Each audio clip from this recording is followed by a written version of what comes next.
ಶುಭೋದಯ, ನಮಸ್ಕಾರ, welcome to Yoyo Kannada. ಬನ್ನಿ ಈಗ ನೋಡೋಣ ಈ ದಿನದ ಟಾಪ್ 5 ಬ್ರೇಕಿಂಗ್ ನ್ಯೂಸ್.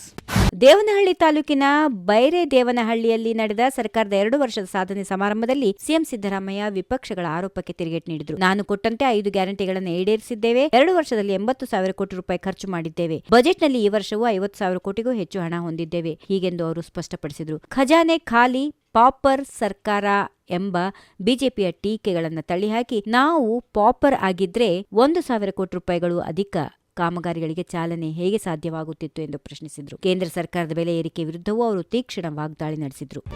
ಪಾಕಿಸ್ತಾನ್ ವಿರುದ್ಧ ಯುದ್ಧದ ಅನಿವಾರ್ಯತೆ ಇಲ್ಲ ಎಂಬ ಸಿದ್ದರಾಮಯ್ಯ ಹೇಳಿಕೆಗೆ ಶಾಸಕ ಯತ್ನಾಳ್ ವಾಗ್ದಾಳಿ ನಡೆಸಿದ್ದು, ಸಿದ್ದರಾಮಯ್ಯಗೆ ಮಾನ ಮರ್ಯಾದೆ ಏನಾದರೂ ಇದೆಯಾ? ಸಾಬ್ರು ಎಂಜಲ್ ತಿನ್ನೋ ಪಾರ್ಟಿ ಕಾಂಗ್ರೆಸ್ ಎಂದು ವಾಗ್ದಾಳಿ ನಡೆಸಿದ್ದಾರೆ. ಯುದ್ಧ ಬೇಕು ಬೇಡ ಅನ್ನೋದು ಸಿದ್ದರಾಮಯ್ಯಗೆ ಸಂಬಂಧ ಇಲ್ಲ. ಸಿದ್ದರಾಮಯ್ಯ ಕರ್ನಾಟಕದ ಸಿಎಂ ಅಷ್ಟೇ. ಯುದ್ಧದ ಬಗ್ಗೆ ನಿರ್ಣಯ ತೆಗೆದುಕೊಳ್ಳೋದು ಕೇಂದ್ರ ಸರ್ಕಾರ ಹಾಗೂ ಸೇನೆ. ರಾಜ್ಯದಲ್ಲಿ ಹಿಂದೂಗಳ ಮೇಲೆ, ದಲಿತರ ಮೇಲೆ ಅತ್ಯಾಚಾರ, ದೌರ್ಜನ್ಯ ತಡೆಗಟ್ಟಲಿ. ಮಹಾನ್ ದಲಿತ ನಾಯಕ ಪ್ರಿಯಾಂಕ್ ಖರ್ಗೆ ಎಲ್ಲಿದ್ದಾನೆ? ಧರ್ಮ ಕೇಳಿ ಹೊಡೆದಿಲ್ಲ ಅಂತ ಪ್ರಿಯಾಂಕ್ ಖರ್ಗೆ ಹೇಳ್ತಾನೆ. ಅವನಿಗೆ ಪ್ರಬುದ್ಧತೆ ಅನ್ನೋದು ಇಲ್ವಾ?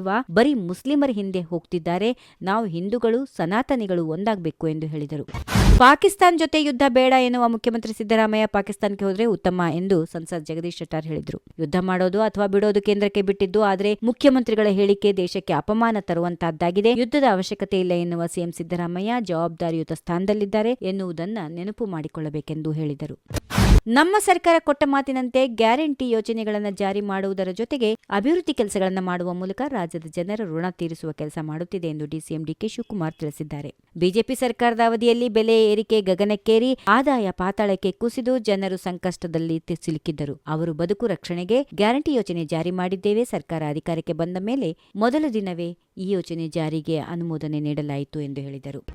ಪಹಲ್ಗಾಮ್ನಲ್ಲಿ ಉಗ್ರರ ದಾಳಿ ವಿಚಾರಕ್ಕೆ ಸಂಬಂಧಪಟ್ಟಂತೆ ಪಾಕ್ ವಿರುದ್ಧ ಯುದ್ಧದ ಅನಿವಾರ್ಯತೆ ಇಲ್ಲ ಎಂದು ಹೇಳಿಕೆ ನೀಡಿದ್ದ ಸಿಎಂ ಸಿದ್ದರಾಮಯ್ಯ ಕ್ಷಮೆ ಕೇಳುವಂತೆ ಬಿಜೆಪಿ ರಾಜ್ಯಾಧ್ಯಕ್ಷ ಬಿವೈ ವಿಜಯೇಂದ್ರ ಆಗ್ರಹಿಸಿದ್ದಾರೆ. ಸಿದ್ದರಾಮಯ್ಯ ಅವರು ಪಾಕಿಸ್ತಾನದ ವಿರುದ್ಧ ಯುದ್ಧ ಮಾಡಬಾರದು ಎಂಬ ದೃಷ್ಟಿಕೋನ ಸರಿಯಲ್ಲ, ಅದು ಅಕ್ಷಮ್ಯ ಅಪರಾಧ. ಹೀಗಾಗಿ ಸಿಎಂ ಸಿದ್ದರಾಮಯ್ಯ ದೇಶದ ಜನರ ಕ್ಷಮೆ ಕೂಡ ಕೇಳಬೇಕು ಎಂದು ಒತ್ತಾಯಿಸಿದರು. ಈ ವಿಡಿಯೋ ನಿಮಗೆ ಇಷ್ಟವಾದಲ್ಲಿ ಲೈಕ್ ಮಾಡಿ, ಶೇರ್ ಮಾಡಿ, ಸಬ್ಸ್ಕ್ರೈಬ್ ಮಾಡಿ.